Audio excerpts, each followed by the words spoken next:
Di saat pemerintah datang ke rumah pria tertua di Tokyo, mereka malah diusir sama keluarganya. Curiga, akhirnya rumahnya digerebek, dimana akhirnya ketahuan kalau dia bukanlah pria tertua di Tokyo, karena di dalam rumahnya ditemukan tubuhnya yang udah diawetkan jadi mumi sejak 30 tahun yang lalu. Halo, Hasis ini, dan ini adalah misteri Sogen Kato.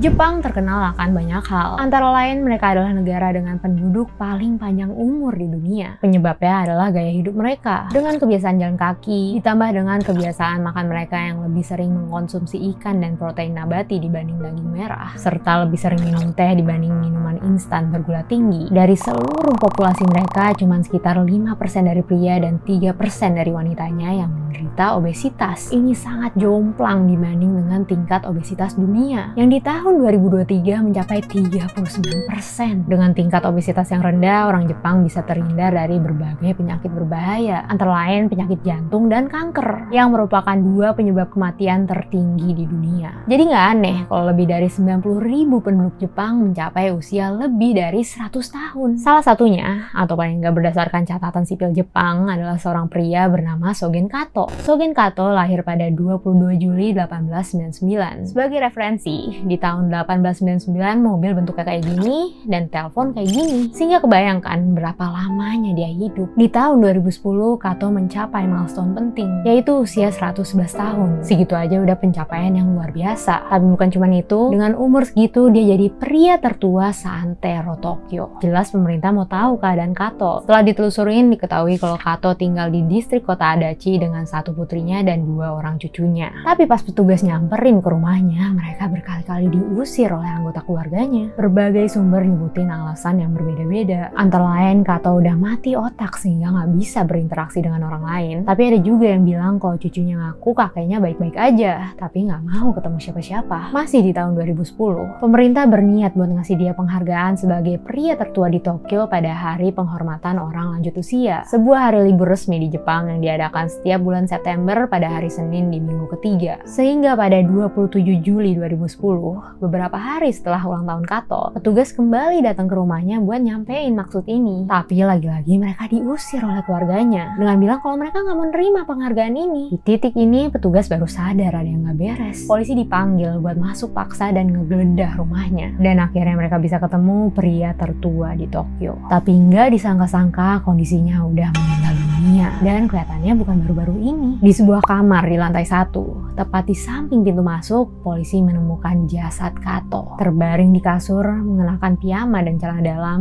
dan tertutup selimut. Lebih membingungkannya lagi, tubuhnya masih utuh karena Kato udah diawetkan jadi mumi. Hanya sedikit clue yang ada di kamar itu, yaitu sebuah telepon putar dan setumpuk koran-koran yang udah menguning dengan tanggal sekitar 30 tahun yang lalu. Sehingga diperkirakan kalau Kato udah meninggal dunia sejak November 1978. Kok bisa selama 30 tahun itu keluarganya tinggal serumah sama dia dan gak pernah sekalipun ngecek keadaan Kato ataupun bertanya-tanya kenapa dia gak pernah keluar. Pertanyaan lainnya, kenapa tubuhnya diawetin dan siapa yang ngawetin? Sehari sebelum penggerbekannya, cucu dari Kato bilang ke temennya kalau kakeknya ngunciin diri di sebuah kamar di lantai 1 rumahnya sejak 32 tahun yang lalu tanpa makanan ataupun minuman, dan pintunya gak bisa dibuka dari luar. Ibunya nyuruh dia buat ngebiarin kakeknya di dalam situ. Tapi cucunya ini yakin kalau kakeknya udah tewas. Jawaban dari cucunya adalah Kato berniat melakukan Sokushinbutsu. Sokushinbutsu sendiri adalah praktek yang dilakukan oleh biksu Jepang untuk menjadi mumi. Bedanya, kalau umumnya proses pengawetan dilakukan setelah orang yang meninggal, biksu ini jadi mumi selagi mereka masih hidup. Mereka percaya begitu mereka jadi mumi, mereka bukannya mati,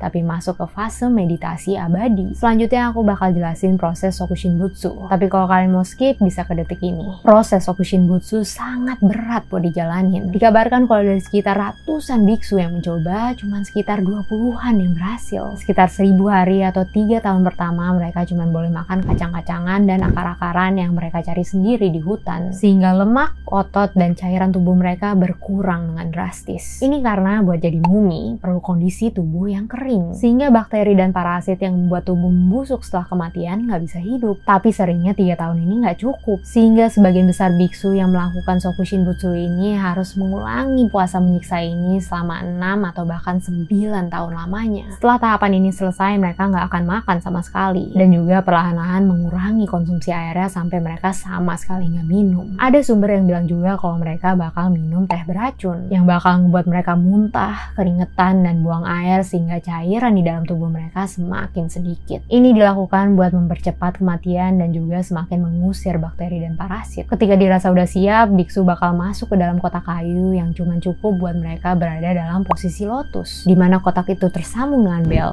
dan juga pipa bambu yang berfungsi sebagai saluran udara, dan kemudian mereka dikubur hidup-hidup. Di dalam, biksu bakal bermeditasi dan sekali-kali ngebunyiin belnya buat ngasih tahu kalau mereka masih hidup. Kalau belnya berhenti bunyi, pipanya bakal dicopot, dan setelah ditunggu beberapa lama, tubuhnya bakal digali lagi buat dilihat apakah membusuk atau enggak. Kalau ternyata membusuk, prosesnya dianggap gagal. Bakal dilakukan eksorsisme dan jasadnya bakal dikubur kembali. Tapi kalau berhasil, tubuh yang udah jadi mumi ini bakal disimpan dan bahkan dipajang. Pada intinya, proses Sokushin Butsu membutuhkan puasa ekstrim dengan mencari makanannya sendiri di hutan, minum teh beracun, dan juga dikubur hidup-hidup. Kalau bener Kato berniat buat Sokushin Butsu, kenyataannya tahapan-tahapan ini nggak dilakuin sama dia. Pada akhirnya, autopsi nggak bisa nentuin penyebab yang jelas dari kematian Kato. Tapi masih ada masalah lain dari kasus ini. Dengan informasi itu, berarti keluarga Kato tahu kalau Kato udah tewas sejak sekitar 30 tahun yang lalu. Tapi selama 30 tahun itu, pemerintah masih ngebayar uang pensiun Kato. Total yang dibayarin selama itu adalah 9.500.000 yen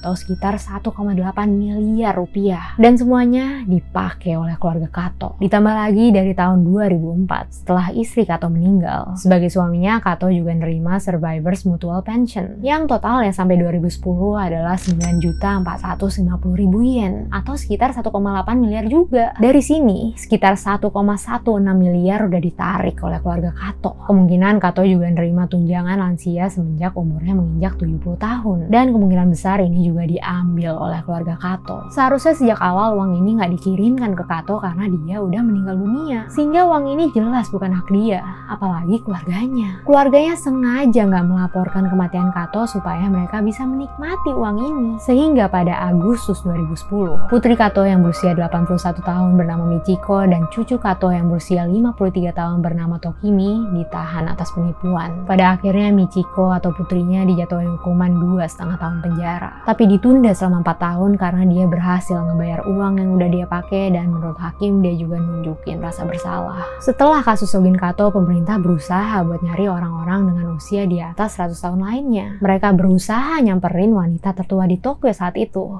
Fusa Furuya. Tapi ternyata putrinya sendiri nggak tahu keberadaannya sejak tahun 1980. Dan hal serupa terjadi ketika mereka berusaha nyari orang-orang lainnya. Hingga akhirnya terungkap fakta mengejutkan. Terutama buat negara yang sangat memuliakan orang lanjut usia. Yaitu ada lebih dari 230.000 warga Jepang dengan usia di atas 100 tahun yang nggak bisa dilacak keberadaannya. Kenapa ini bisa terjadi? Faktor utamanya adalah karena bahkan di tahun 2010, Jepang masih ngandelin sistem pendataan yang sangat jadul, yaitu koseki atau semacam kartu keluarga, yang sebagian masih ditulis tangan. Seluruh data dari setiap anggota keluarga ditulis di dalam sini, mulai dari kelahiran, pernikahan, perceraian, sampai kematian. Inilah tanda pengenal utama yang dipegang oleh warga Jepang, bukan per orang tapi digabung per keluarganya. Sistem ini berhasil selama tiap keluarga tinggal di bawah satu atap, dan mereka rajin ngelaporin update tentang data mereka. Tapi dengan semakin banyaknya orang-orang yang tinggal sendiri dan anak-anak yang tinggal terpisah dengan orang tuanya, koseki ini bisa dibilang ketinggalan zaman.